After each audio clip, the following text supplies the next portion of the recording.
ধন্যবাদ প্রসেনজি। আমি প্রথমেই যারা আহ্বায়ক এরকম একটা কনভেনশনে আহ্বান করেছেন, আমার সবাইকে ডেকেছেন, তাদেরকে ধন্যবাদ জানাচ্ছি। আর যারা এত কষ্টের মধ্যে ছোট জায়গায় সবাই শুনতে পাচ্ছেন না, বাইরে আছেন, অনেকে বাইরে মাইক লাগাতে দেয়নি, পোস্টার লাগাতে দেয়নি, মহাজাতি স্বজন দেয়নি, তাও এখানে একটা এরকম সমাবেশ আজকে হয়ে গেল, জায়গাটা ছোট পড়ে গেছে। তার মানে হচ্ছে আসলে যেটা দীপঙ্করবাবু বললেন, যে কলকাতার মানুষ, রাজ্যের মানুষ কিছু কথা বলতে চাইছে, তারা ঘুমড়ে ঘুমড়ে মরছে, এবং সেটা এখানে সমবেত হয়ে আমরা ঐক্যবদ্ধভাবে এই কনভেনশনে হাজির হয়ে সেই কথাটি কিছু প্রতিফলন ঘটাতে চাইছি। বিষয় চলে আসি। অনেকগুলো কথা হয়ে গেছে, শেষের দিকে বললে সুবিধে, কম বললে চলবে। ইতিমধ্যে আপনারা সব জেনে গেছেন। তো সংবিধান বাঁচাও, দেশ বাঁচাও কেন বলতে হচ্ছে? আচ্ছা, এত সিরিয়াস সব কথা হচ্ছে। তো আমি একটা সংবিধান বাঁচার ব্যাপারে দেখবেন, মোদী যখন এলো 2014 সালে, তো প্রধানমন্ত্রী হওয়ার পরে প্রথম চালু করা হলো নভেম্বর মাসের 25 তারিখে সংবিধান দিবস পালন করা হবে। আমরা তো 26শে জানুয়ারি জানি যেদিন সংবিধান আমরা গ্রহণ করেছি। তো সংবিধান দিবস পার্লামেন্টে ডিভাইড হচ্ছে প্রথমবারে। তো গেহলট বলে একজন পরে কেন্দ্রীয় মন্ত্রী ছিলেন, গভর্নর হয়েছিলেন, তো তিনি বক্তৃতা করছেন, আমাদের দিকে দেখে বলছেন, বিরোধীদের দিকে, কংগ্রেস, সিপিএম সব বামপন্থী দেখে, যে আপনারা বলেন মোदी जी संविधान नहीं मानता है, मोदी जी संविधान को बहुत मान्यता देती है, একেবারে পুজো করে আর কি। সেটা বলার জন্য বলছে, जब मोदी जी मुख्यमंत्री थे गुजरात में, तो हाथी के ऊपर हौदा करके, मखमल का चादर लगा करके, उसके ऊपर संविधान रख करके आगे आगे हाथी चल रही थी और पीछे पीछे मोदी चल रहे थे। हंसने की बात नहीं है, हंसुआ नहीं। तो আমি বললাম, আরে বাবা, সংবিধানটা হাতির উপরে চড়িয়ে তার পেছন পেছন যাওয়ার জন্য নয়, দেশটা কিভাবে চলবে সেই পথ নির্দেশ করার জন্য। দেশ চালাने के लिए कौन सा रास्ता लेना पड़ेगा वो संविधान में लिखा हुआ है। तो এটা হচ্ছে আড়ম্বর, জাঁকজমক, दिखावा होता है ना। अब तक यही चल रहा है, ये जो ऑपरेशन सिंदूर बोल रहे हैं ना, आड़म्बर, जाकजमक, बागाड़म्बर। গোটা পৃথিবীতে গিয়ে মোদি মোদি মোদি বলে চিৎকার হয়নি ভাড়াটে লোকজনকে নিয়ে গিয়ে? আর এখন যখন বিপদে পড়েছি, আমাদের বিদেশ নীতি নিয়ে যেটা দীপঙ্করবাবু বললেন, আমরা সবাই দেখছি, আজকে আমাদের প্রতিবেশী কোন দেশ আমাদের সঙ্গে নেই, বিদেশে কোন দেশ আমাদের সঙ্গে নেই। ভিডিও গেমে, টেলিভিশন চ্যানেলে তো যুদ্ধের নাম করে ভিডিও যুদ্ধ হয়ে গেল, কিন্তু বাস্তবতায় সর্বদলীয় বৈঠকে থাকলেন না, বিহারে চলে গেলেন, বিশেষ অধিবেশন ডাকলেন না, কিন্তু বললেন সর্বদলীয় প্রতিনিধি নিয়ে গিয়ে পৃথিবীর মানুষগুলোকে বোঝাতে হবে, দেশগুলোকে বলতে হবে। কোন দেশের রাষ্ট্রপ্রধান সেই প্রতিনিধির সঙ্গে কথা বলছেন না, কিন্তু যাদের সঙ্গে কথা বলা হচ্ছে, ঠিকই সবাইকে যেতে হবে একসঙ্গে, দেশের কথা একসঙ্গে বলতে হবে। আমরা তো এটাই বলেছিলাম। পেহেলগাঁওতে যখন সন্ত্রাসবাদীরা হামলা করলো, মিডিয়ার দৌলতে সবাই জেনে গেল, পুছ পুছকে মারা, একটা ঘৃণা তৈরি করার জন্য, একটা হিংসা তৈরি করার জন্য, একটা ভাগাভাগি রাজনীতি করার জন্য ব্যাপকভাবে ব্যবহার করা হবে। আমাদের বিদেশ সচিব বললেন, সন্ত্রাসবাদীদের উদ্দেশ্য ছিল, যারা পাকিস্তান মদতপুষ্ট সন্ত্রাসবাদী, তাদের উদ্দেশ্য ছিল এই হামলা করা, 26 জনকে মারার, পেহেলগাঁওতে ঢুকে এসে, যে তারপরে যাতে গোটা দেশে একটা দাঙ্গা হাঙ্গামার পরিস্থিতি তৈরি হয়। তাহলে দেশের মধ্যে আমরা দেখলাম পেহেলগাঁও ঘটনার পরে একটা বড় অংশের শাসক দল, আরএসএস, বিজেপি এবং একটা বড় অংশের মিডিয়া, তারাই হিন্দু মুসলমান ভাগাভাগি রাজনীতি করার চেষ্টা করলো। তা কার কথা বলবো? সন্ত্রাসবাদীদের যে উদ্দেশ্য ছিল, এদের উদ্দেশ্য এক হয়ে গেল না? আমরা কি বলেছিলাম?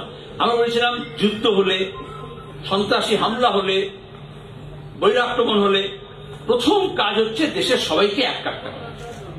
এমন একটা কথা অবস্থা হয়ে গেল যে ঐক্যের কথা বলাটাও দেশের বিরুদ্ধে হয়ে গেল, ভাগের কথা বলতে হবে। আমরা এই এতক্ষণ কথা বলেছি, আমাদের সংবিধানটা এলো কি করে? তার আগে দেশের স্বাধীনতা লড়াই হয়েছে 190 বছর ধরে। 190 বছরের লড়াইয়ের পরে এই নানান ধর্মের, ভাষাভাষী, জাতি, জনগোষ্ঠীর মানুষ একটা হয়েছে সাম্রাজ্যবাদের বিরুদ্ধে। সেই সাম্রাজ্যবাদ বিরোধী যে মনোভাব মানুষের, উপনিবেশের বিরুদ্ধে মুক্তির জন্য যে আকাঙ্ক্ষা, সেখানে আমরা কি বলেছিলাম? নানা ভাষা, নানা মত, নানা পরিধান, বিবিধের মাঝে দেখো মিলন মহান। আমাদের ধর্ম বিশ্বাস আলাদা, উপাসনা গৃহ আলাদা, উপাসনা পদ্ধতি আলাদা, খোরাক আলাদা, পোশাক আলাদা, বুলি আলাদা, তো আমরা সবাই মিলে এক। এটাই তো ইউনিয়ন অফ স্টেটস। সংবিধান অনুযায়ী India is the union of states. সেখানে দাঁড়িয়ে এই সংবিধানের যে মূল স্পিরিট, সেটা এই সাম্রাজ্যবাদ বিরোধী লড়াইয়ের একটা কন্টিনিউয়েশন। যারা ওই সাম্রাজ্যবাদ বিরোধী লড়াইয়ে ছিলেন না, স্বাধীনতার লড়াইয়ে ছিলেন না, তাদের কাছে এই সংবিধানটাও খুব একটা গ্রহণযোগ্য নয়, কারণ ওই লিগেসিটা বহন করে না। সংবিধানে মানুষের অধিকার, মানুষের, এটা বলতে হবে। সংবিধানের প্রথম লাইনটা হচ্ছে we the people of India. আমাদের এখানে একটা পেচ্ছাপখানা পায়খানা হলে বলা হয় মুখ্যমন্ত্রীর অনুপ্রেরণা হয়েছে, কিন্তু সংবিধান তৈরি হয়েছে কারোর অনুপ্রেরণায় না। তখন বলা যেত নেহরুর অনুপ্রেরণায়, রাজেন্দ্র প্রসাদের অনুপ্রেরণায়, বাবা সাহেব ভীমরাও আম্বেদকরের অনুপ্রেরণায়। নো, এমনকি কনস্টিটিউয়েন্ট অ্যাসেম্বলিও নয়, সংবিধান সভাও নয়। কারা নিল সংবিধান? We the people of India. তার মানে সবার উপরে মানুষকে স্থান দেওয়া হবে। এমনকি উই দ্য পার্লামেন্টেরিয়ান নয়, উই দ্য পলিটিশিয়ান নয়, not even we the citizens of India. তো এই নাগরিকতা আইন সংশোধনী নিয়ে তো নাগরিকতার উপরে জোর দেওয়া হচ্ছে তো, কিন্তু এটা লেখা নেই we the citizens of India, লেখা হয়েছে we the people of India. তাহলে আমরা এখানে আজকে যারা সংবিধান বাঁচাও, দেশ বাঁচাও বলছি, we the people of India. সেখানে জাত পাত ধর্ম বর্ণ ভাষা লিঙ্গের উপরে দাঁড়িয়ে এই ঐক্যটা এখন সবচেয়ে বেশি দরকার। আর এই ঐক্যকে যারা ভাঙছে, তারা নতুন দেশপ্রেমের কথা লিখছে। দেশপ্রেমের প্রথম শর্ত হচ্ছে দেশের মানুষের প্রতি ভালোবাসা। দেশ একটা শুধু ম্যাপ নয়, এবং তাতে আদিবাসী আছে, দলিত আছে, মতুয়া আছে, রাজবংশী আছে, তপশিলি আছে, মুসলমান আছে, বর্ণ হিন্দু আছে, খ্রিস্টান আছে, পারসি আছে।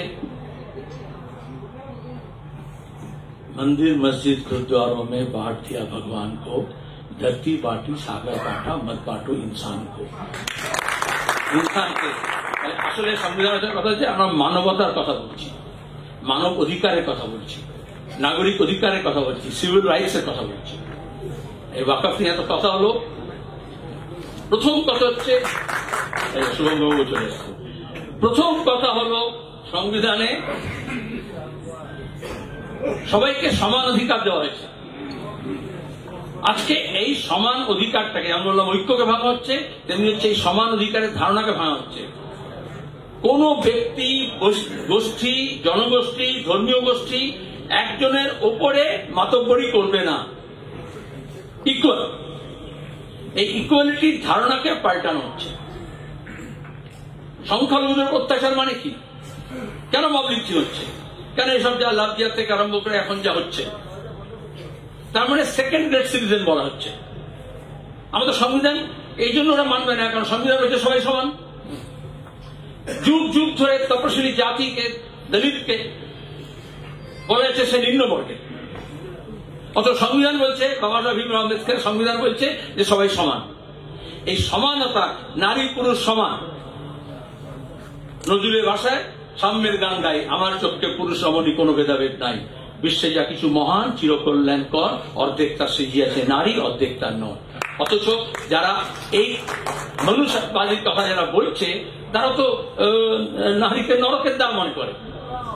তাহলে সে শুধু মুসলমান বিরোধী নয়, সে মহিলা বিরোধী, সে আদিবাসী বিরোধী, সে তপশিলি বিরোধী। কিন্তু এক একটাকে ধরে ধরে, যেমন ছাপো কাকে মানে না, একটা করে ধরো, তারপর একটাকে টেপো, এইভাবে তারা আমাদের দেশবাসীকে, আর এই জন্যই দেশের মানুষের যে ঐক্য হবে তার ভিত্তি হবে সাম্য, সমানতা, ইকুয়ালিটি। ওরা ইকুয়ালিটির জায়গায় বলছে ইউনিফর্মিটি, যেটা আমাদের সংবিধানে বলে না। মৌলিক অধিকার আছে সবার নিজের নিজের ধর্ম অনুযায়ী, বিশ্বাস অনুযায়ী সেই ধারাকে বহন করা, প্রচার করা, মানন করা, মানা। কিন্তু এখানে বলা যাচ্ছে না। এই যে মাটিগাড়াতে মাংস ব্যবসায়ী সবাই জানে ওই রাস্তা দিয়ে মাংস সকালে নিয়ে যাওয়া হয় বিক্রি করার জন্য, দোকানে দোকানে সাপ্লাই দেয়। পরশুদিন সকালে তাদেরকে পেটানো হলো, মব লিঞ্চিং। এই পশ্চিমবঙ্গে ভেবেছিল আগে হবে, যা উত্তরপ্রদেশে হতো, রাজস্থানে হতো, মধ্যপ্রদেশে হতো। তাহলে এখানে কি মাংস নিষিদ্ধ? এখন কি গোটা রাজ্যে বলে দেওয়া হয়েছে যেটা নিরামিষ রাজ্য?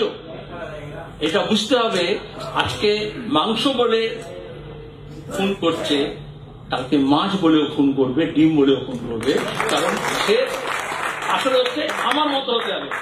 People like us, people not like us, othering. একটা বৃহৎ সমাজকে বোঝানোর চেষ্টা হচ্ছে এরা আমাদের মতো নয়, এরকম চেহারা কেন, প্রোফাইলিং, এরকম খায় কেন, এরকম লেখে কেন, এরকম কথা বলে কেন।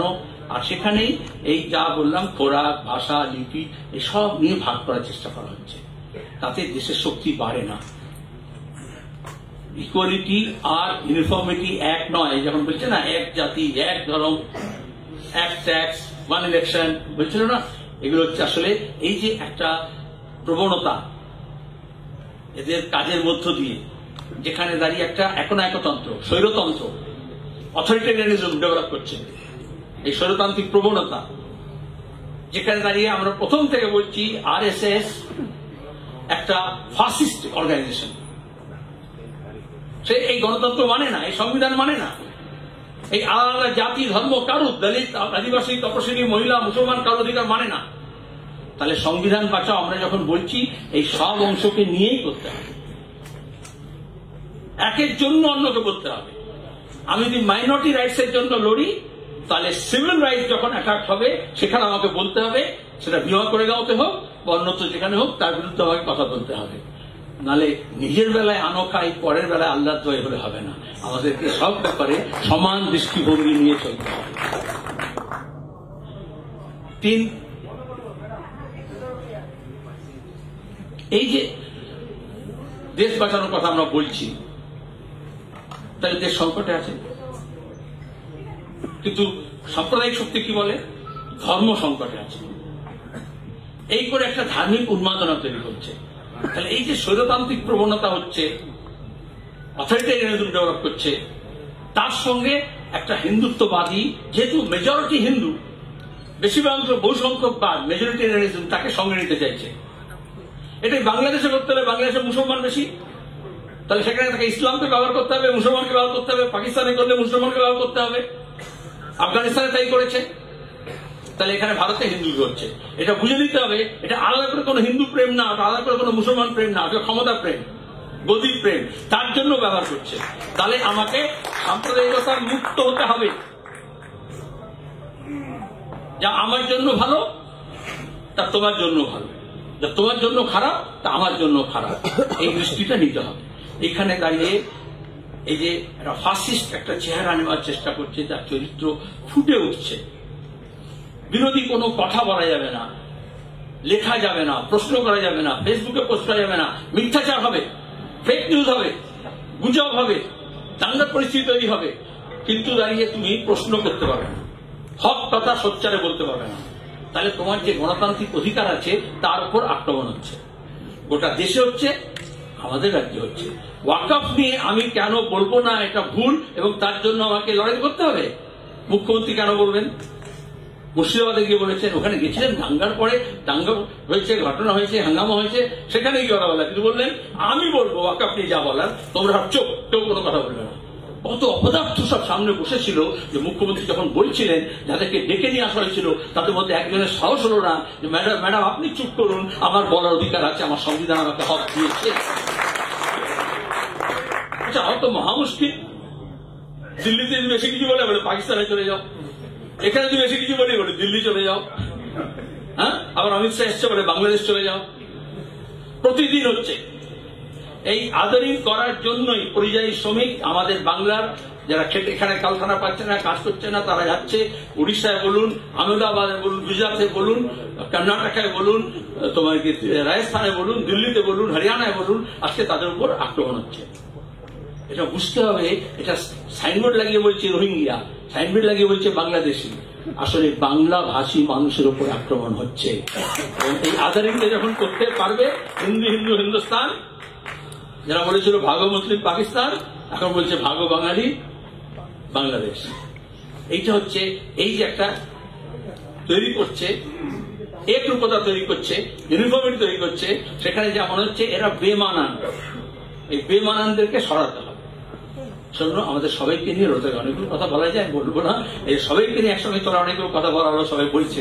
আমি একটা গল্প বলি, যেমন 92-তে বাবরি মসজিদ ভাঙা হলো 6 ডিসেম্বর, তার আগের দিন 5 ডিসেম্বর আমরা সব সেকুলার দলগুলো তখন আমরা কুচ করেছিলাম, अयोध्या कूच, ভিপি সিং, মুলায়ম সিং যাদব, এবি বর্ধন সব ছিলেন, সব সুরজিতের শরীর খারাপ হয়ে গেছে, তো প্রকাশ করা তারা নিয়ে গেছে। আমার যাওয়ার কথা নয়, তখন অত বড় নেতা নই, কিন্তু আমাকে যেতে হয়েছে, আমিও প্রকাশ করতে দিয়েছি।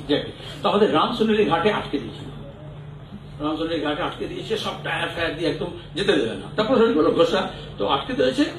তো ওইখানে ইমপ্রম্পটু একটা মিটিং হচ্ছে, সবাই বক্তৃতা করছেন, একটা পর একটা, এতগুলো নেতা, 18-19টা দল, সবাই একটু করে বলছে। তো সবাই কিন্তু বলছে দাঙ্গা যাতে না হয়, একসঙ্গে থাকি, শান্তি থাকি। আমি তো বাচ্চা ছেলে পেছন ঘুরছি, তো গ্রাম থেকে কৃষকরা মাঠে কাজ করছিল, হাতে কাস্তে আছে, রাস্তায় কাজ করছিল, তারা সব শুনতে চলে এসছে। এত নেতা দেখছি, এত গাড়ির ভিড়, মাইকে শোনা যাচ্ছে না, পেছনে লোকজন কি বলছে তা শুনবে। তো ভিপি সিং বলছে, চাहे कुछ भी हो जाए आप सब एक रहेंगे। ওই কৃষকটা বলল, हम जनता तो एक रहेंगे, आप नेता लोग एक रहेंगे। মোক্ষম কথা বলেছে, সত্যি কথা বলেছে। তারপরে জনতা পার্টিটাই ভেঙে টুকরো টুকরো হয়ে গেছিল, জনতা দল। তাহলে এখানে দাঁড়িয়ে দেশকে বাঁচাতে হবে, সংবিধানকে বাঁচাতে হবে, কিন্তু আমরা নেতারা একসঙ্গে আছি কিনা তার উপর নির্ভর করছে। জনতারা কিন্তু একসঙ্গে থাকতে চাইছে বলেই মুর্শিদাবাদে ঘটনা হোক, এই রামনবমী, হনুমান জয়ন্তী, এই সামনে বকরিদ আসছে, কুরবানি আসছে, প্রতিদিন 2026-এর নির্বাচনের আগে শাসক দলগুলোর চেষ্টা হচ্ছে কিভাবে ধর্মের নামে এখানে রাজ্যে দাঙ্গা লাগানো যায়, আর যত না দাঙ্গা হবে তার থেকে বেশি বিভাজন হবে, যাতে মগজের মধ্যে ঘৃণা ঢোকানো যায় একে অপরের। আমাদের সতর্ক থাকতে হবে, সচেতন থাকতে হবে। আর আমরা যদি মানুষকে বলি একটা হও, তাহলে আমাদের মরার অধিকার থাকবে না, বলার নৈতিক অধিকার থাকবে না, যদি আমরা একসঙ্গে না থাকি। আমাদের একসঙ্গে হতে হবে, ব্যাপকতম ঐক্য গড়ে তুলতে হবে। এই কাজ আমরা করবো, এই সম্পর্কে আপনাদের সবাইকে ধন্যবাদ।